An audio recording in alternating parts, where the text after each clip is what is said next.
আৰু নমস্কাৰ বন্ধু বান্ধৱীসকল মই কচুৰপম ভাই পেজত সকলোকে স্বাগতম জনালো আৰু আজি আমি আহি পাইছো আমাৰ চালকোছা অঞ্চলৰ আমাৰ গুৰুংদাৰী গাঁৱতে এই কালী মাতাৰ মন্দিৰটো অৱস্থিত আমাৰ শ্ৰী শ্ৰী পঞ্চম দেউলৰ মেলাখনৰ সংগতি ৰাখি আজি আমি এই বাৰহাত কালীমাৰ ওচৰত আহিছো এটা বিশেষ কাৰণত যি আপোনালোকে চাই থাকক ভিডিঅটো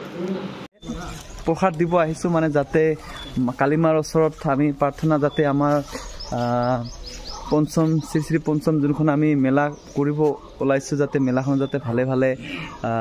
বৰষুণ নাহে বতৰটো যাতে ভালে যায় সেই উদ্দেশ্যে আজি আমি এই কালীমাৰ ওচৰত আহিছো কালী মাতাৰ ওচৰত এয়া চাওক এয়া কালী শিৱ মন্দিৰ দেখিছে এয়া শিৱ মন্দিৰ আমি প্ৰত্যেক বছৰে এনেকে আমাৰ যি পঞ্চম দেউল মেলাৰ আগদিনাখন আমি ইয়াতে আহি প্ৰসাদ পানী দি যাওঁ যাতে আমাৰ মেলাখন ভালে ভালে চলি যায় ৰ'দ যাতে বতৰটো ভাল থাকে বৰষুণ নাহে সেইটোৰ কাৰণে আমাৰ ইয়াত অহা হয় এতিয়া প্ৰসাদখিনি মই দি যাম বাৰু সেৱা এটা ভৰ্তি কৰি যাম কালীমাৰ ওচৰত সেৱা জনাম জাতিমা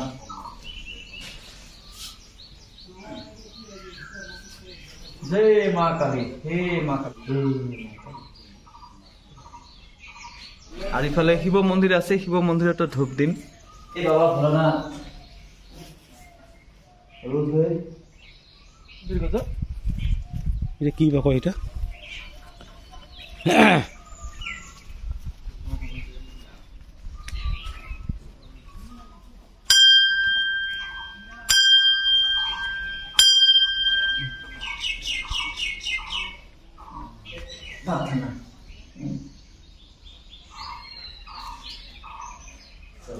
আমার হল এতিয়া আমি এতিয়া যাও আমি আমার তাতে পূজার আয়োজন চলি আছে কিন্তু খুবই বেটলাক গত সাও করি একটাই সো আমার পূজা অর্চনা হয়ে গল এতিয়া আমি ঘরত যাম কিন্তু ইয়াতে আমার দাদা আছে দাদা ইফালে ইফালে দাদা আছে এটো দাদারে ঘর হয় ইয়ার মন্দিরবিলাক সব দাদা দেখভাল করে তো আৰু দাদা এটা কৈ আছে কি মানে মানে মোৰ চেনেলৰ জৰিয়তে ইয়াত এপ্ৰিলৰ 11 আৰু 12 তাৰিখ অৰ্থাৎ বাংলাৰ 28-29 তাৰিখ মানে অসমীয়াৰ 28-29 তাৰিখে ইয়াত ডাঙৰ এটা প্ৰগ্ৰাম আছে নাম কীৰ্তন অষ্টকালীন বহুত ডাঙৰ জাকজমকতাৰে ইয়াত পূজা অৰ্চনা কৰা হয় তো সকলোৱে আহিব দাদা মানে মোৰ চেনেলৰ জৰিয়তে সকলোকে অনুৰোধ কৰিছে হে আহ্বান জনাইছে সকলোৱে আহিব না ইয়াতে হ'ব ডাঙৰ খুব ধুমধামেৰে আয়োজন কৰা হয় ইয়াতে অষ্টকালে নাম গীত 2-3 দিনীয়া কাৰ্যসূচী হ'ব ইয়াতে পৰিয়া আৰু ইফালে মন্দিৰ পুৰা একদম মন্দিৰটো ধুনীয়াকে ভূমিহতে পুৰা হেৰি কৰিলে পানী চানীটো পুৰা ধুলে আৰু চাওক মন্দিৰৰ এনেকে চাৰিওফালে ঘূৰিব লাগে ঘূৰি ঘূৰি পূজা কৰিব আমাৰ আৰু এইখন হৈছে সিংহাসন এইখন সিংহাসন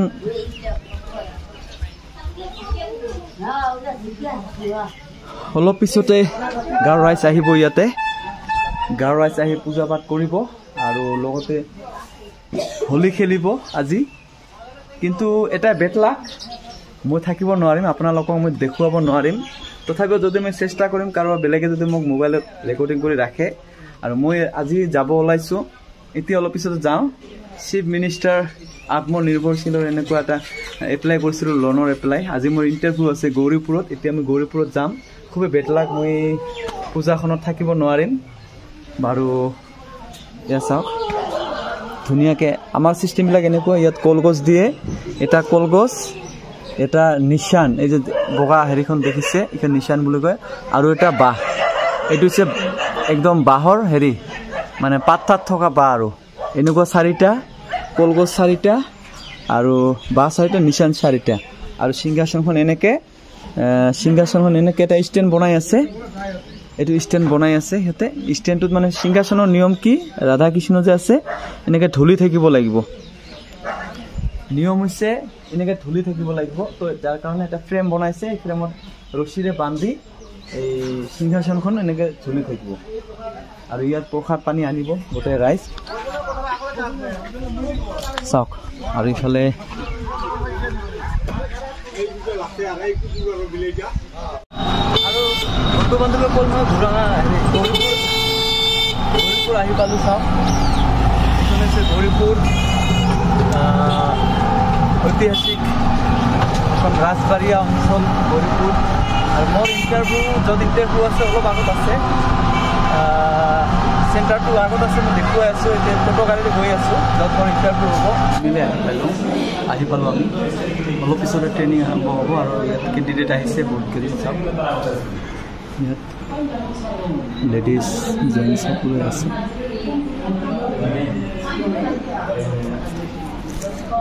অলপ পিছতে হ'ব ট্ৰেইনিং আৰম্ভ। মানুহ আহি আছে, অলপ পঢ়িলে হৈ যাব। প্ৰজেক্টখন মোৰ প্ৰজেক্টখন পূৰা ৰেডি কৰি ৰাখিছোঁ।